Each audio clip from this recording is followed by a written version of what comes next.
What is up, Steeler fans? Welcome back to another episode of the Steelers Hangover. I'm Daniel, alongside with me, Shannon. Shannon, after a week hiatus, you're back on the show. How's it going, my man? How was your vacation? That was a wonderful vacation. We had a blessed time making cherished memories as a family, and that's what it's all about. So I missed seeing you and the discussion in our podcast last week, but um, I appreciate Tate filling in, and I got to catch some of the podcast, and there was great response from the community, so I was really happy about that. Yeah, it was a great conversation last week. Thank you, Tate, for filling in, and I'm glad you had a good opportunity to spend some time with the family and get one last hoorah in before the season and all the stress and the joy and sometimes heartache, sometimes good times come in. That is the NFL season for the Pittsburgh Steelers, and as the title says, it's time to hit the panic button. You know, first I want to start off with some injuries. Alex Highsmith has gone down again with the growing injury. This is like the third year in a row he's had some sort of soft tissue issue.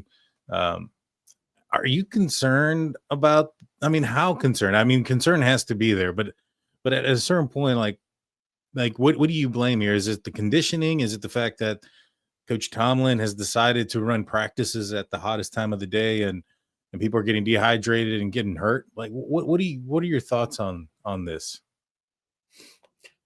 The injuries we have now, back when I was young, you didn't hear of, because guys were not pushing the limitations of athleticism, of their physique. I mean, these guys are built now like professional bodybuilders and you know, or fitness pros. I mean, they really push the envelope to compete at the highest level. You know, you think a guy like Jack Lambert, that was just his physique. You know, it was just who he was. He wasn't overly musculature.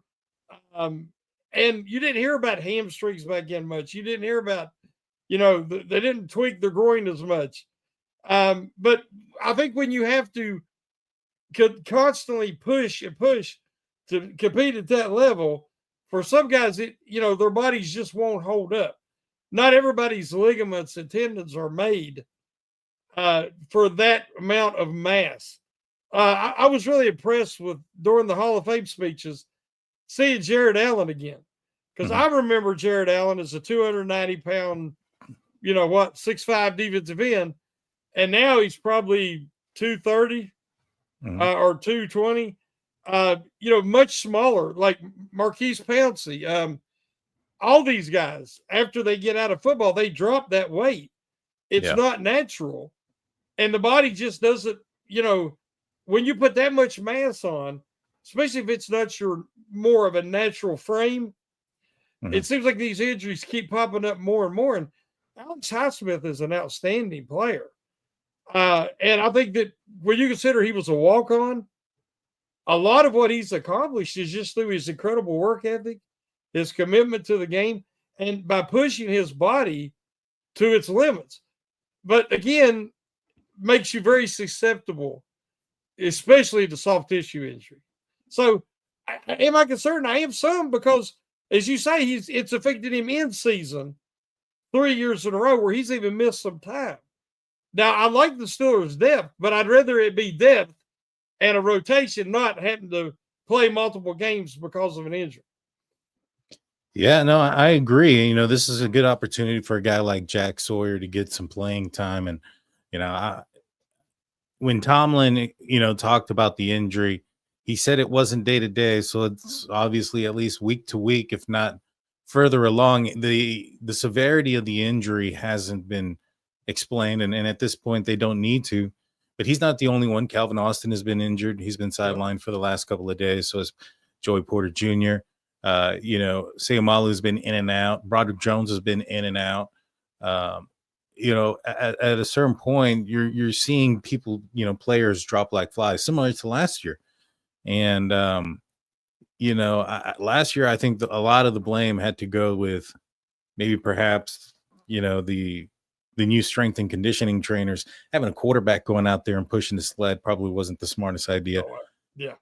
But now this year, they're playing them at the hottest time of the day, where dehydration is probably, the most likely when it's going to happen is going to be during those moments. And I think you're adding, yes, you're adding the dog days of the summer, you're adding some physicality, and you're adding those things, but you're also increasing the possibility of injury due to dehydration, things being pulled or tweaked and things of that nature. Do you think maybe they should reconsider playing or practicing so many days at that time, or is that just you got to get through it? I don't know why they changed. I know they changed a lot of they changed out their trainers Hmm. because of, as you say, so many soft tissue injuries last year, which made sense. But again, did they change the practice times because of requests from the players? I mean, the Steelers are notorious. Their facilities get bad grades. The communication with a lot of the trainers and stuff got bad grades. Family orientated or family friendliness as an Hmm. organization. So this might be a situation where the coaches, like, the guys would rather practice in the evening. Most games are 1 o'clock games, so you're playing that time of the day. The difference is you're playing in the fall, which you don't see as many 90s, Yeah, obviously, in the fall of the year. So um, I think you kind of darned if you do, if you don't, so to speak. That there's really, if they were practicing in the mornings and they were having all these injuries, everybody would be like, well, they play games in the afternoon. They shouldn't be practicing in the morning, So I think it's up to the athlete to make sure they're hydrated, that's true. and come to camp in shape, which I think if you look at these guys, that's really not a problem anymore. I remember Casey Hampton, that he wanted to write it in his contract. He didn't have to do the mile run. Because, like, when's he ever run a mile? Um, but guys nowadays, they just stay in shape. Yeah. And this is actually, these type of injuries are usually because, I think they asked Jake Lambert one time, and he's like, I don't even got hamstrings. Because, back then, guys just didn't, it was different era. Yeah. Yeah, I don't know if it's so much uh, the time of day or not, but I would like to know why they made that change. What led Tomlin and him to decide we're going to start practicing, you know, changing it up like they did. I think it had a little to do with the fact that it was to make them more miserable. If there's one thing that that Tomlin likes, is he likes to Torture. make the players, he likes to make them miserable. He likes to play Yeah. them in the rain, as long as there's not lightning and things of that nature that are Yeah. around. And so I think that was probably a huge component. This week's opponent in Jacksonville, that's away, correct? Yes. Maybe a little bit having to do with that, getting acclimated to the weather. You don't want to have them thrown out there in that type of environment and not been playing in that type of environment. I think maybe you risk, especially in like in an actual game setting where they're trying their hardest. Yeah. You might be risking some things. So I mean, there could be some benefits there. It's just at a certain point when so many guys are going down with soft tissue is soft tissue stuff. Maybe reevaluate. But they're the professionals, not me. I'm not gonna tell them what to do. Uh, but Calvin Austin, he's been a guy that's been sitting out. I don't know if he's going to play or not this week. How big is he to this offense? Because all reports so far, it seems like Aaron Rodgers and Roman Wilson just aren't on the same page. It seems like there's some problems there. The connection, the Wi-Fi connection, so to speak, is kind of Yeah. bad. Um, Calvin Austin, how important is he to this team, to the wide receiver group? And do the Steelers have another guy? I know there's a Rock. I can't think of Rock Taylor, maybe his last Taylor. name. Yeah. Yeah. Yeah, a lot of people are looking at him. What, you think there's an answer there? As I've said all along, I think we're going to see a lot of Jonnu Smith. I think that he's going to be your de facto wide receiver 2, tight end 2. They're going to put him in the backfield. They've been lining him up everywhere, Mhm. and they literally go 4 deep. And I believe that everybody keeps saying Connor Hayward's got this team made. DJ Jones, the young tight end, he's back in practice. He was looking really good, and then he got hurt. And they thought he was going to be out, but now he's back. You got Galbraith. And then this week, they've even had Mark Robertson, the backup, maybe fifth inside linebacker. He's been playing some fullback, which he played some running back in college at Ole Miss. So, and he's a very physical, he likes to run into people. So, fullback might be, he might get do little double duty on the depth chart. So, I think Connor Hayward needs to continue to have a good camp because I don't think anything's written in stone quite yet. Yeah, no, I agree. But, for me, I just think Calvin Austin's got a bigger role. His role has increased every year. Last year, much more than the year before. I think the year before that's when he had the injury. So I would anticipate him to have a bigger role with the fact that there's some issues there with Roman Wilson and Rodgers on not getting on the same page. I just think that this is a little bit bigger than it looks, and I just hope he gets back on the field sooner than later. What's his injury? I haven't heard. It hasn't come out. Maybe that's why I haven't heard. Yeah, exactly. Nobody knows what's up with him. I think Tomlin said just bumps and bruises associated with play, and I think I heard on one of these insiders that was talking about it said that they asked him, and he said it's just a football thing. So who knows? Who knows what it is? He's a tough guy. He's a tough kid. He's a smaller stature guy, but I've seen some video of him torching Darius Slay, and another reason why a lot of people are kind of concerned and thinking about hitting the panic button. Ever since he's been out, the offense hasn't been looking so keen. I think they had 7 shots, and I think the defense won like 6-1 or something like that. I think it was 6-1. Yeah, it was bad, and they scored on a running play. Exactly, and it was again. A lot of people are pressing the panic button on Aaron Rodgers and the offense right now. The offense isn't getting going. DK Metcalf came out and he said that this is the best defense he's ever seen. So could it be the defense? Could it be the offense just kind of still needing to gel? These injuries have occurred, but ever since Calvin Austin has stepped down, it seems like the offense has been struggling a little bit to get some production against this defense. And I mean, that's part of it with and without Alex Highsmith. Are you hitting the panic button on the offense and the quarterback yet? No, not mainly just because one, Rodgers being a future Hall of Famer, 41 years old, new offense, he's still getting his vet days off. A lot of the guys are, which is smart. I have no problem with that. I do think that they need to play some in each preseason game, since they are still way behind the defense. But we also got to remember this is the top paid defense in the NFL. And if they weren't looking as good as they are right now, I would be concerned. They've changed up their schematics. They're doing a lot of new things that the Steelers offense has never seen. Let's be honest.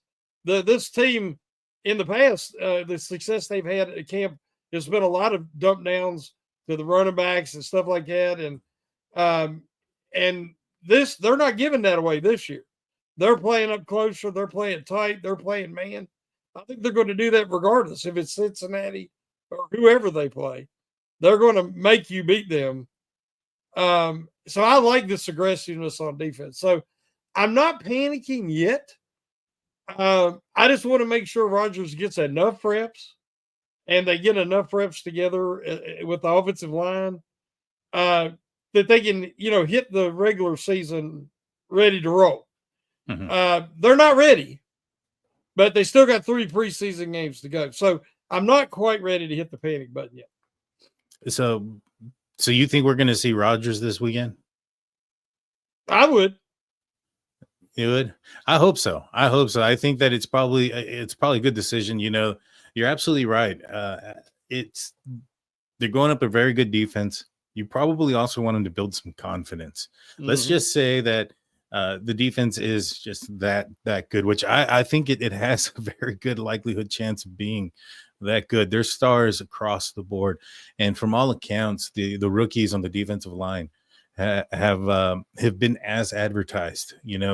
Both Derek Harmon and Wyatt Black have been distributors in the running game, and even against in the passing game, batting down passes. One of the things that I've read is that Aaron Rodgers has had a lot of batted passes down at the line of scrimmage, and these guys are big. I mean, these are some huge guys. I think Wyatt Black was like 6'7", something like that, and Harmon's like 6'4", 6'5". So these are big dudes up in the middle there, and causing a lot of havoc. And so it was one of the things that I think we were looking forward to, because you have some middle linebackers that are good. Now I'm going off on a tangent on the defense. Now let me put myself back here on the offense.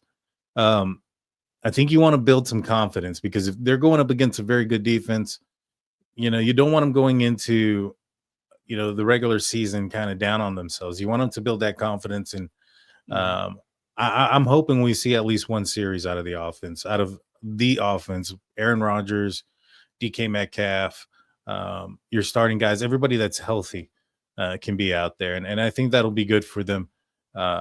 I think that the Steelers will keep them out there for, if they do put them out there, at least one drive, maybe two, depending on how the first drive goes. But yeah, pull them out after that, in my opinion. Yeah, I think it really comes down to, I've been fooled by preseason, as we all was when Kenny Pickett lit up the preseason, and we thought, okay, now they're finally hit their stride, and we're ready for a real NFL caliber offense, and then it went straight to crap. So, the confidence and everything, I agree. Mainly because of all the new faces and new places, and guys like a Broderick Jones, if he could get out there and get a series or two in and hold up, against even if it is the second string, defense for Jacksonville and places, if he get, guys like that need that confidence. And they need to hear the cadence in an NFL game, in an NFL stadium, against another NFL defense, not just their own. Because, guys are real confident right now in defense. We keep hearing how aggressive they've been, and tackles for losses, and batted balls, and interceptions, and all this. It's one thing when you're doing it, and you're not doing it in front of thousands and thousands of enemy fans, or have the criticism of the media. Right now, if you get burned, you could shake it up to, it was it's training camp, but when it's even in a preseason game, it's a little bit of a different animal. And I think a guy like Broderick Jones, who's had a rough camp by all estimations, needs that. Frazier needs to be on the same page with Rodgers. His snaps need to be crisp and accurate. And the Steelers fans just need to see somebody besides Metcalf do something in the passing game. I think we're going to see it. I think the Steelers have the best set of tight ends they've ever had that I remember. But again, nobody's selling a wide receiver right now. It's going to cost. And it sounds like the Steelers are making some inquiries, like on McLaurin and guys like that. But it's going to depend on these preseason games and the rest of the training camp for them to pull the trigger, I believe, to say, okay, this team could be a deep playoff run contender with another top receiver. Yeah, no, I think they see that. I mean, they're not reaching out for McLaurin, as you mentioned, just to. I mean, maybe they would just reach out, but I think there's a need there. I think it's been obvious that there's been a need there for a while. The Steelers have been trying to acquire wide receiver too since last year. So I think they see the need, and for a team that has really positioned themselves, especially defensively, for making perhaps a run at this, you have an aging quarterback. You want to give that guy every opportunity to be the best he can. Which speaking of which, what do you there was this one, I don't know if you've seen it, but there was this one throw that he had with a DK Metcalf. There was nobody around. It was just him throwing the ball. Man, it was a beautiful tight spiral down the field, right on the money. It was a beautiful pass, but I can't help but notice that Aaron kind of looks a little old out there. He's he's got the gray coming in a little bit stronger. They're going to need to protect him. You mentioned Broderick Jones. He's had not the strongest camp. Isaac Seumalo has been dealing with an injury. Frazier's had some snap issues. I think McCormick's, we haven't heard anything bad about him. At least I haven't. No. And I think Fautanu's he's doing okay. Where are your confidence level on the offensive line? Well, I think Fautanu is living hard, lining up against TJ Watt. Yeah. Watt is giving him fits. Matter of fact, the person that's getting the best reviews blocking has been Darnell Washington. That's true. They say he's standing everybody up. That dude blocks. They said he might eventually change to a tackle position, kind of like Larry Brown did back for the Steel Curtain Steelers. But I'm wanting to believe in this offensive line. I really, really do. I've been one of the strongest supporters of Jones moving to the left side, and I still think that it can be there. I'm not even worried about the scheme so much, as I think they've got better talent that better fits outside zone now. I think they got a quarterback that'll get rid of the ball if they give him any kind of protection, that he has a quick release and he can throw from different platforms. Now, he's not a scrambler, but he can throw from different arm angles.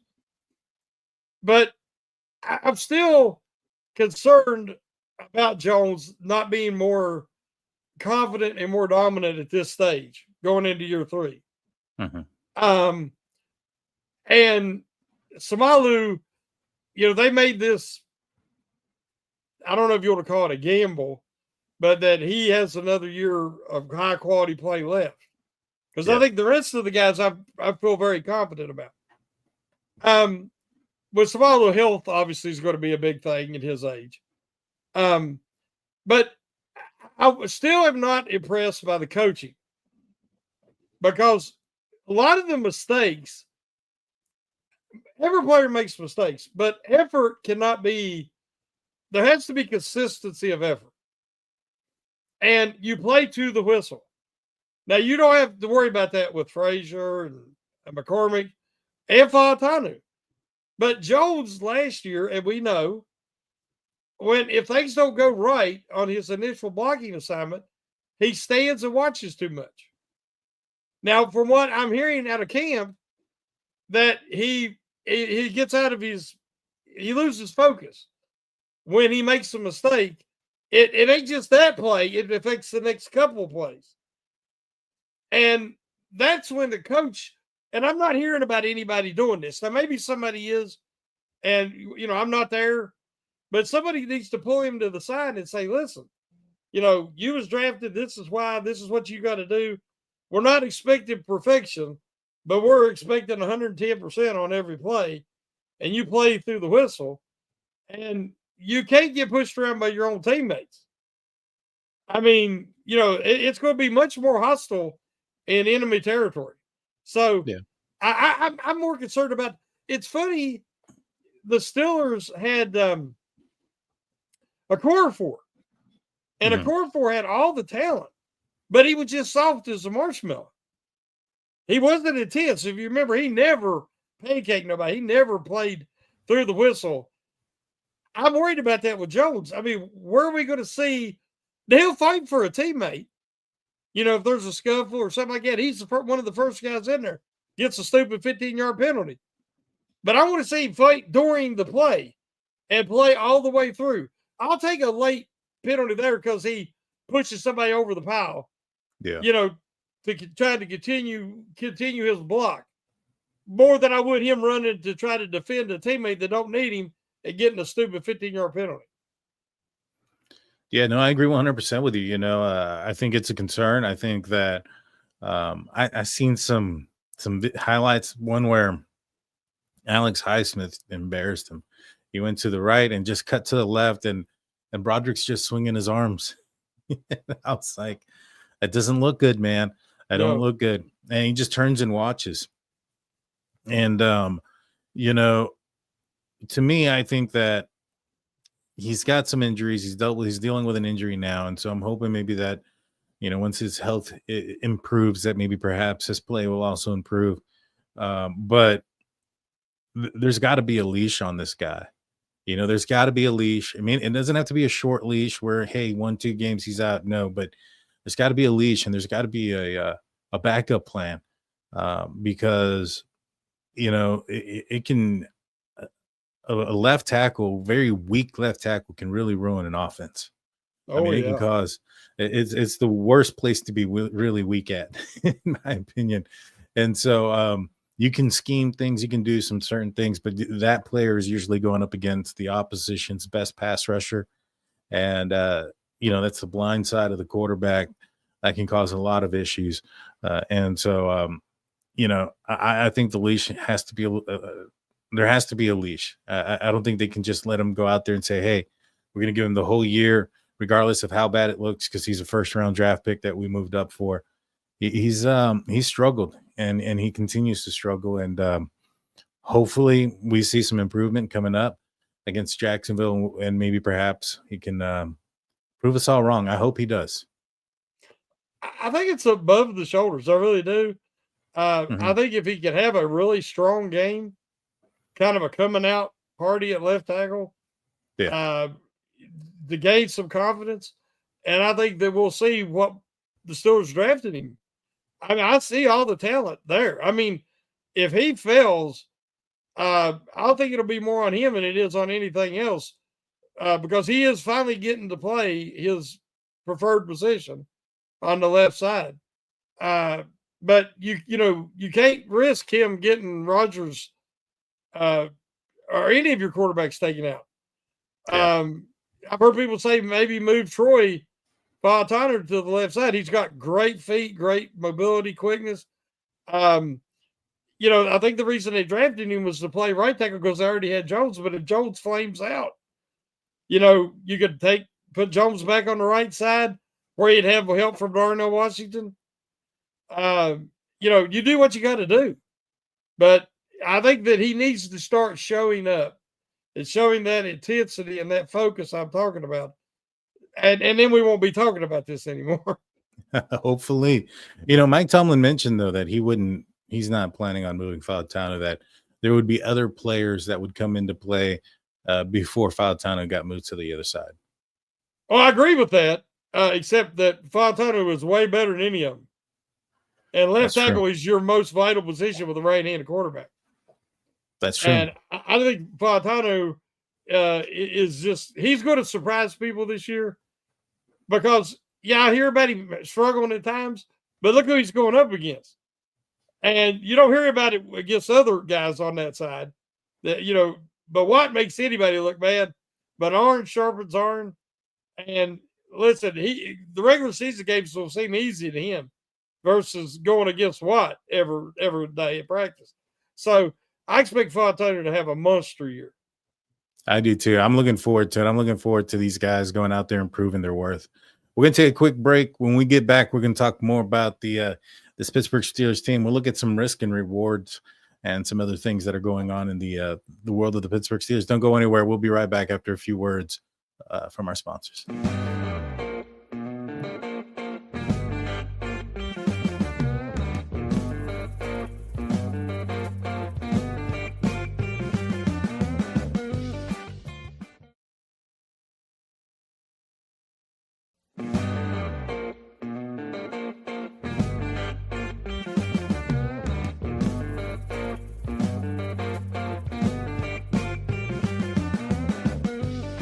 Welcome back, everybody. Thank you for staying with us. Before we get back into the conversation, I want to remind you guys of our website, SteelCurtainNetwork.com, your one-stop shop for Pittsburgh Steelers news and coverage.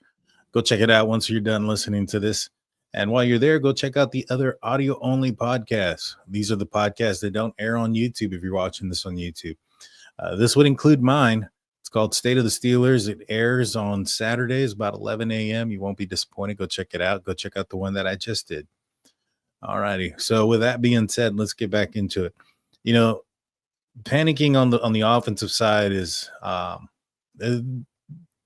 I think there's some room for it, but on the defensive side, I don't see any room for panic. It seems like this defense is already moving on all cylinders.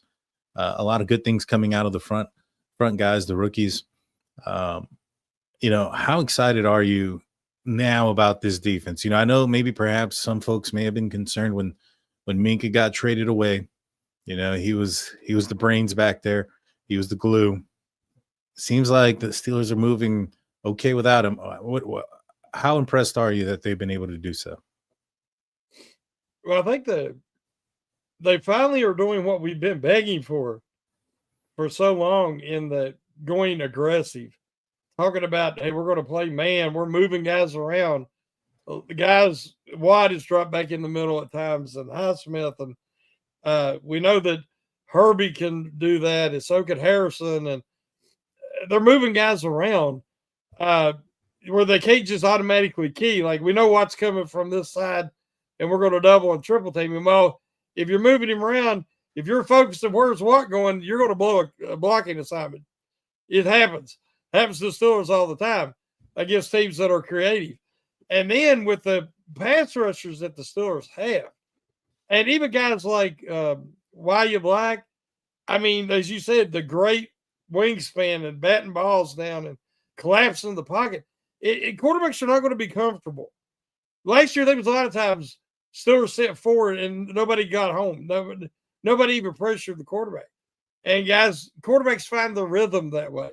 And once they get in rhythm, then you got a problem. So the Steelers are going to take the comfort zone away. They're going to take the security blanket outlet throws away. They're going to play everything up close and tight. And they're going to have, as soon as he gets healthy, JPJ, Ramsey, and Slay out there. And they got some more corner depth that's looking really good. Mm-hmm. When they're healthy. Trice is injured again, which is so concerning because that young man, I root for him. I just think he's got so much talent. He was very comparable in my draft evaluation to Joey Porter Jr. Coming out that year. The difference was he can't stay healthy. And he's gotten the NFL, and guess what? He still can't stay healthy. So, you don't want to see a guy with so much potential's career cut short because of, he's had some major knee injuries, yes, but he also gets these hamstrings and soft tissue injuries that just slow down his development. I'm rooting for him. I really am. But I love the schematic changes, not only the mindset of the aggressiveness, the sending Ramsey or whoever's in the slot, blitz them. It's unpredictable. And as we know, that's the hardest thing to defend in the NFL. So I'm very excited about this defense. My only concern is health. As we know, there's some key guys. And yes, Watt is always key, his health. Hayward is the same. But Ramsey now, because of his versatility and the way they're going to use him as a chessboard piece, as a weapon all over the field, we need him to be healthy. I agree. And, I'm going to start off with Corey Trice. Man, that was the one thing he didn't need was to get injured.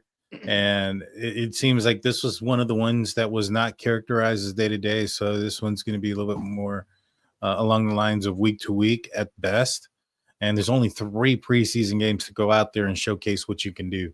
And he's really giving some other players some opportunities like a James Pierre to go out there and perform. I wish him all the best, but I wouldn't be surprised if this might be the end of us seeing Corey Trice on an active roster at least. I think maybe perhaps because he's relatively unknown outside of Pittsburgh, he could end up finding himself back on the practice squad when healthy. When it comes to Ramsey, I think you're absolutely right. And I think you used the term not being predictable. And I think that's the one thing I like the most about this defense. If you go back to Aaron Rodgers' first throw, it was an interception by by Patrick Queen. A lot of people on the defense, a lot of the players have stated that the reason why that play was able to happen was because of Ramsey. He went in motion and then dropped out, made it seem like it was man when it was some form of zone. And Rodgers read it. He did the whole, this thing. And Ramsey did it back to him. It was a little cat and mouse there. And Rodgers turns and throws it real quick, getting the ball out as quick as he possibly can.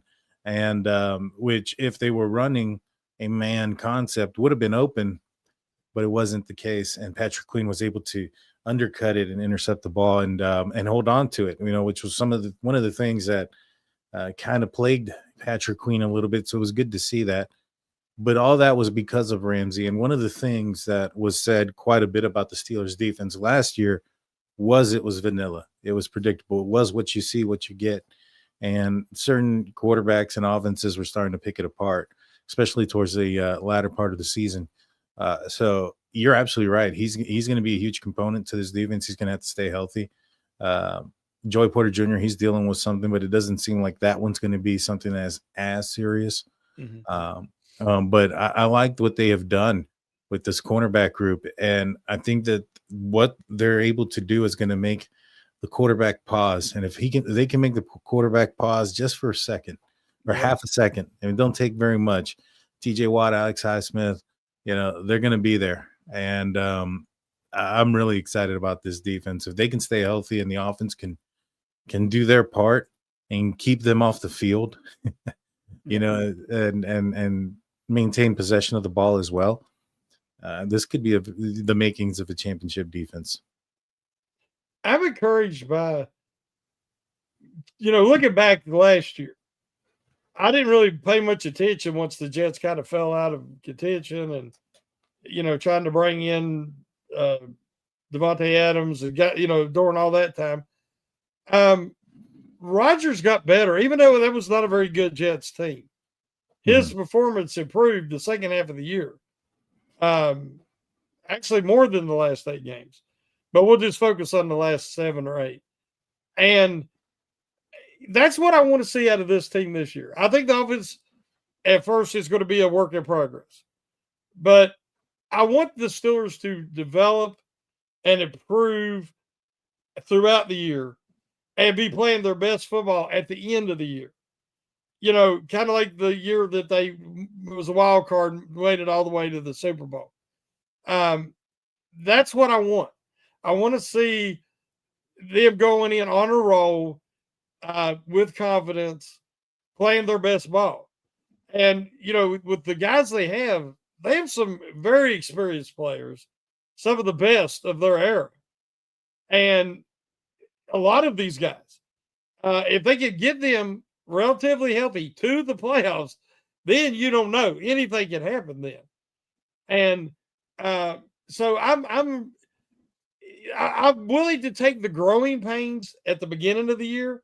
And hopefully, if there is some, everybody won't panic. Because how many times have we seen the Bengals start out sucky? And if they're playing their best ball at the later in the year, and if they get in the playoffs, they're a problem. A lot of teams do that. Last year, Detroit were they 15-1 at one point or something like that? It doesn't matter. They had that record, but they were decimated by injuries. So you need to get to the end of the year, get in with relatively good health, which something the Steelers haven't had in a few years, and then you can do some damage. And so that's what I want to see, that growth, because that also bodes well for the next season. With all these young guys, they need a playoff experience more than just to make the playoffs and get back in like they did last year, losing 5 or 6 in a row, and then get slaughtered in the playoffs. That you don't learn anything from that. They need a real playoff run. No, I agree. You mentioned that if there's growing pains, that Steeler fans might panic. My man, we have a title of a show called "Is It Time to Hit the Panic Button?" We haven't seen the first preseason game, so Steeler fans will panic. Yeah, well, it is a legitimate question as far as some of the things at this point. Like, you just can't walk out on the street corner and there's a Dollar General every mile in America, but or a Dollar Tree, something for $1. But you Yeah. can't just go into one of them and pick up a left tackle. No.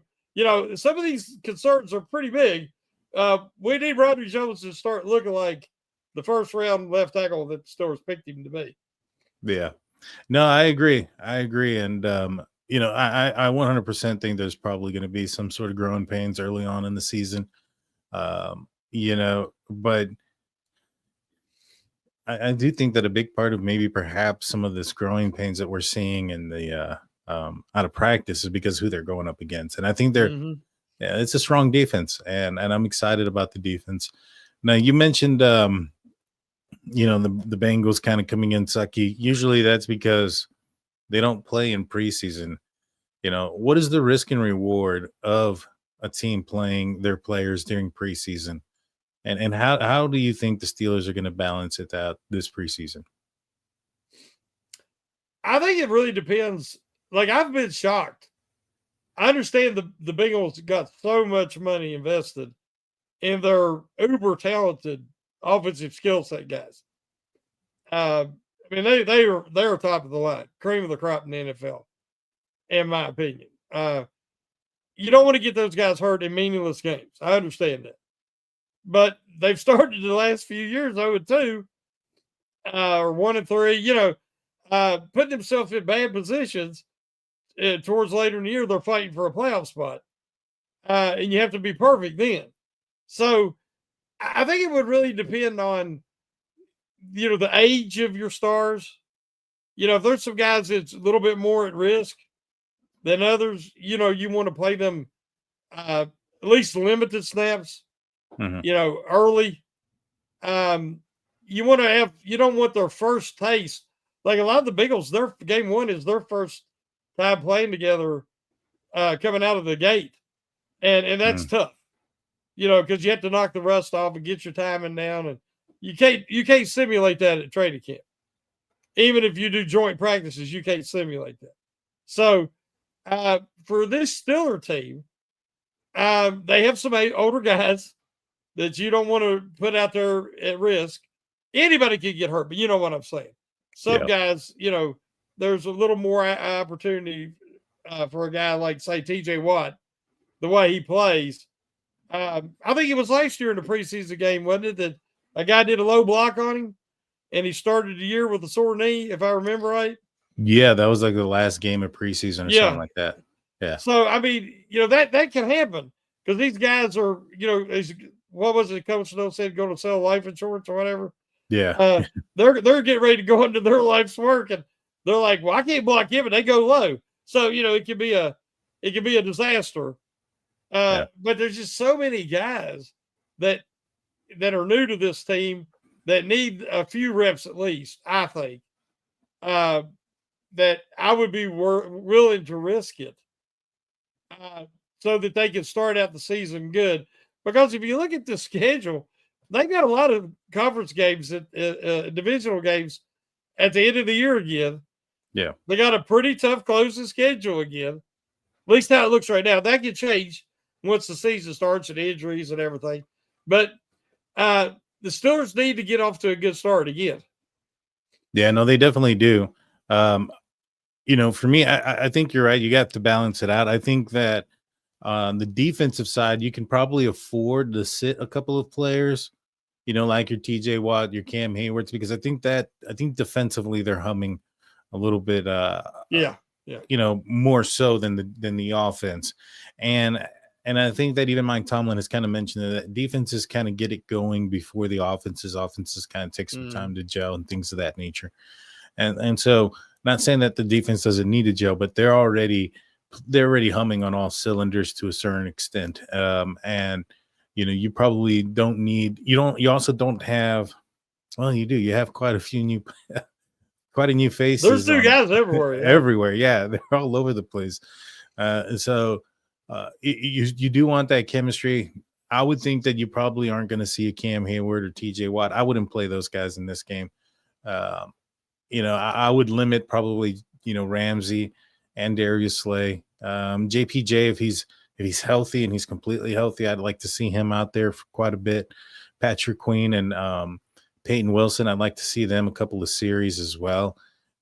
You know, nothing too crazy, nothing more than obviously like 3 series, nothing more than the first quarter for sure for a lot of these guys. But uh, you know, the guys up front, the defensive tackles, I want to see them probably at least a quarter and a half. I want to see them really get some work in.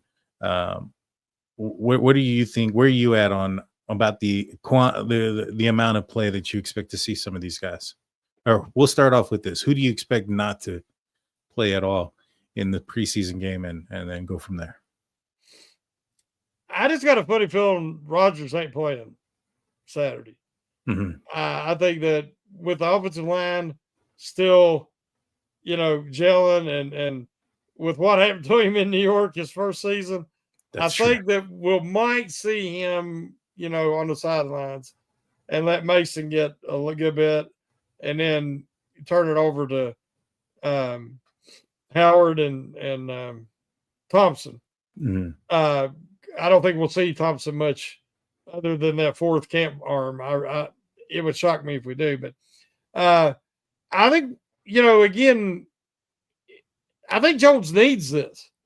I think he needs at least a little bit of action along next to Samalu and see the starting line out there because it'll be our first time seeing them and hopefully have a little success.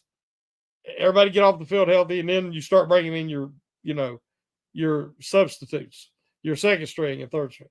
Um, I think Metcalf. If we see Rodgers, we'll see Metcalf more.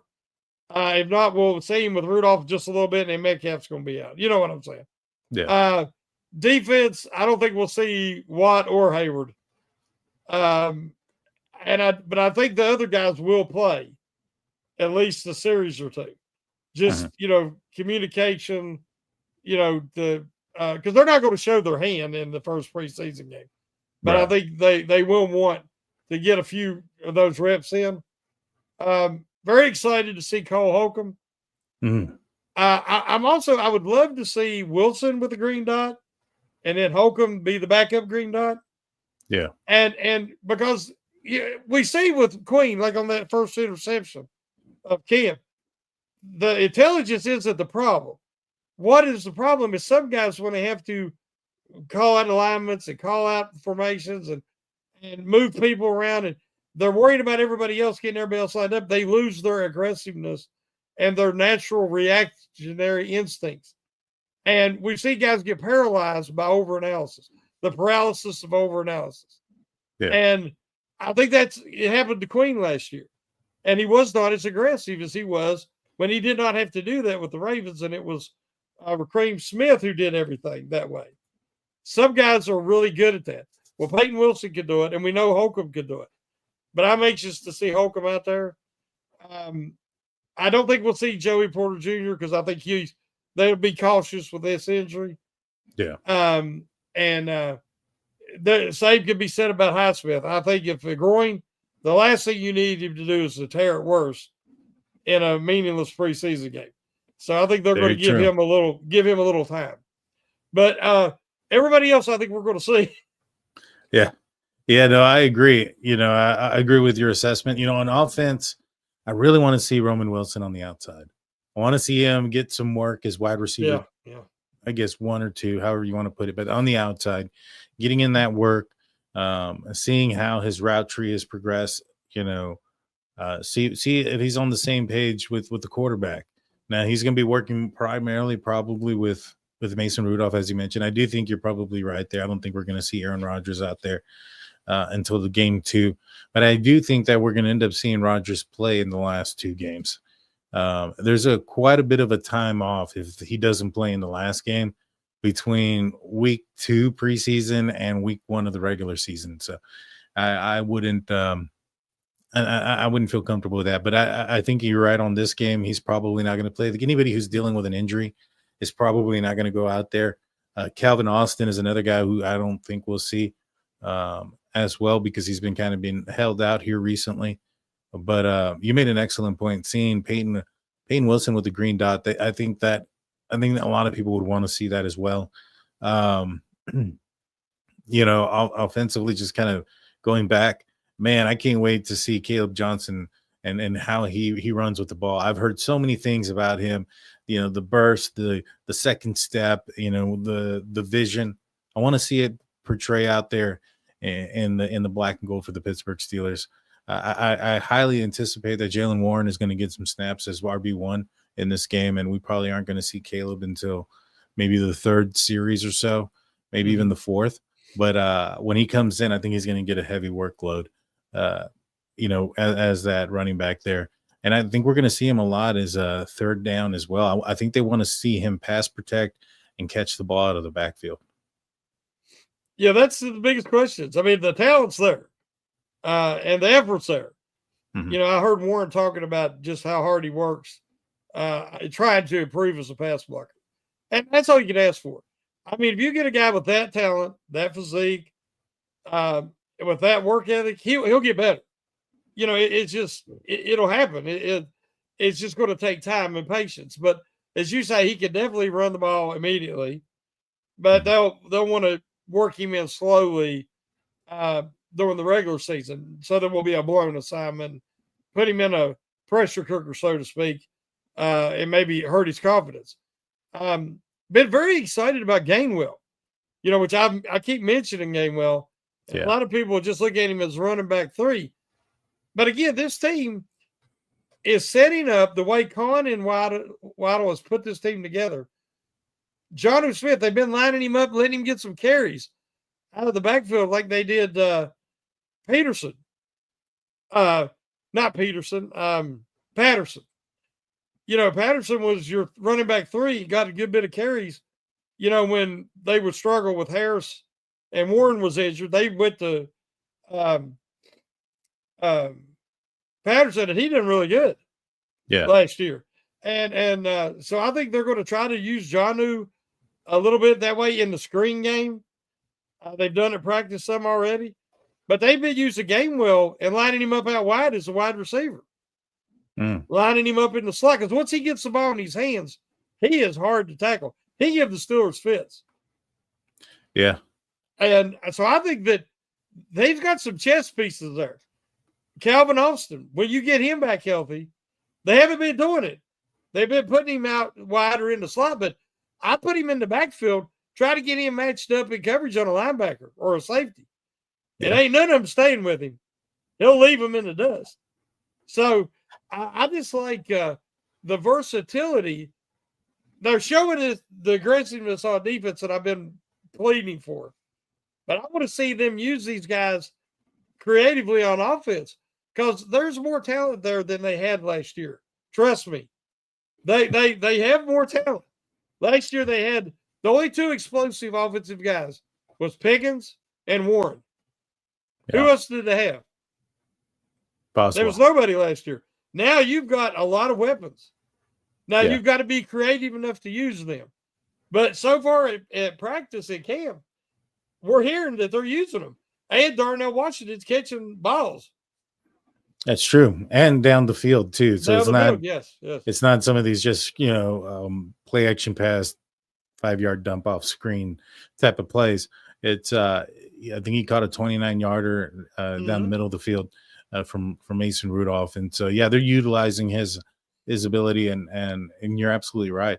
I hate to say this, I'm looking forward to a jet sweep, with Calvin Austin.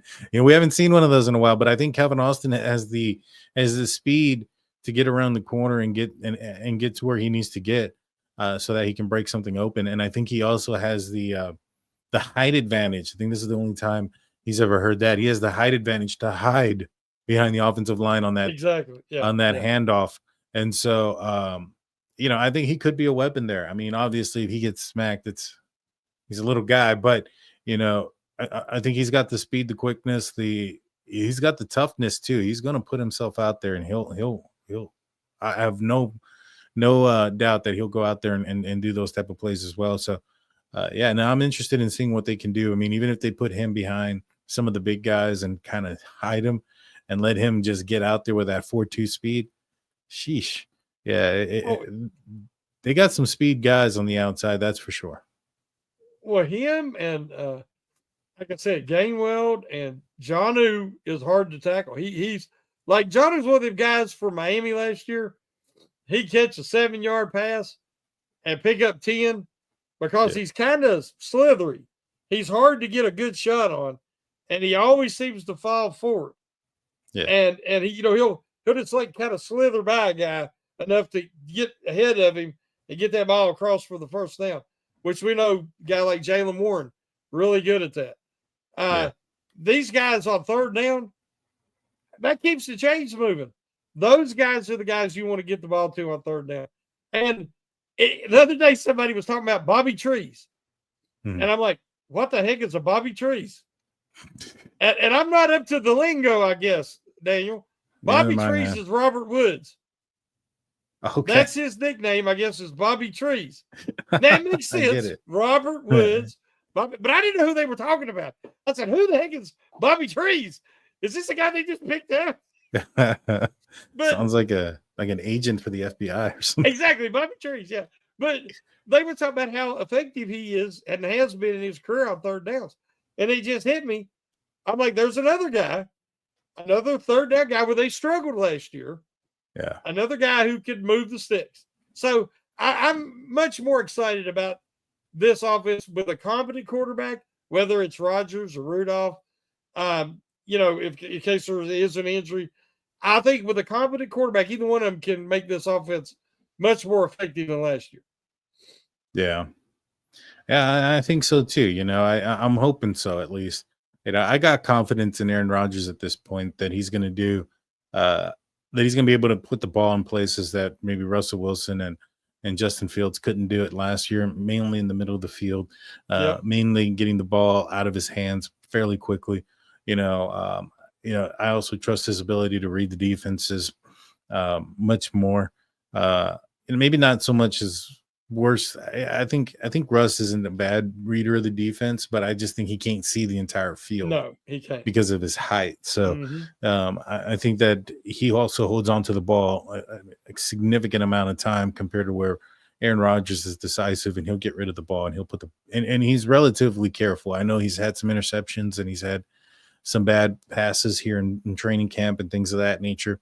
But if you look at his career, even last year, he's been relatively careful with the ball, and interceptions aren't a big component of his game. And so I feel that, you're absolutely right. I think we're going to see a better display of offense.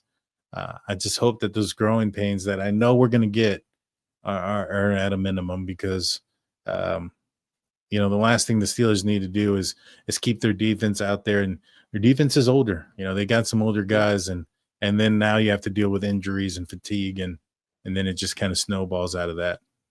I want to ask you a question in our community. Two guys I think desperately need to step up from this point of camp moving forward. Offense is obvious, Broderick Jones. Yeah.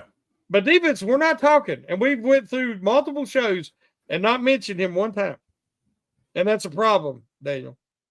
Keanu Benton. Benton has to step up, because this is a make or break year for him, in my opinion. He did not take the step forward last year that we wanted.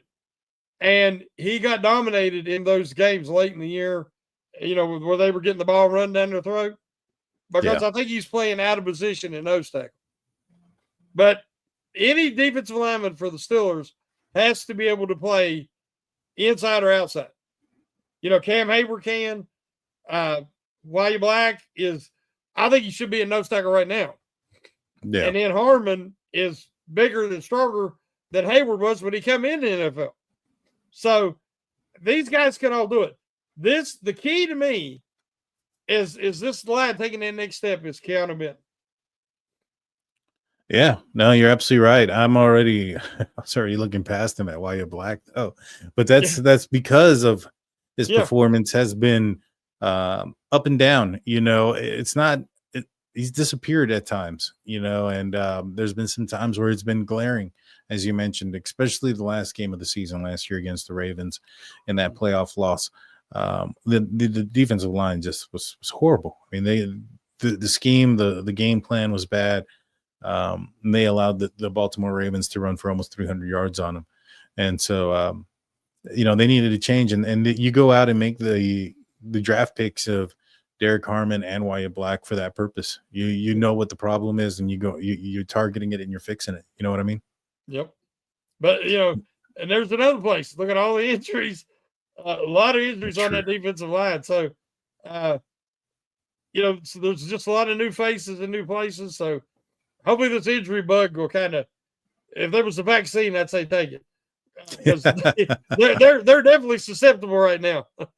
They need to do something. Start, I don't know what, chanting or something. do something. But because it's the same story, injuries, and hopefully they can overcome it. Well, Shannon, do you have any final words for everybody before we call it a show? No, I'm just excited about this preseason game, and hopefully we'll come out of it relatively healthy and some positive stuff to talk about next week. I hope so too, man. I think it's going to be a good one. I know you're going to come out on the Pump Your Brakes, correct, on Wednesdays? Yes.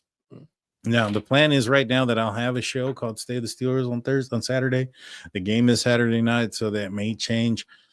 Keep tuned, like, comment, subscribe, so that way you're aware of all of the schedule changes when things like this do occur. But until next time, we'll see y'all later. Shannon, take us out, my man.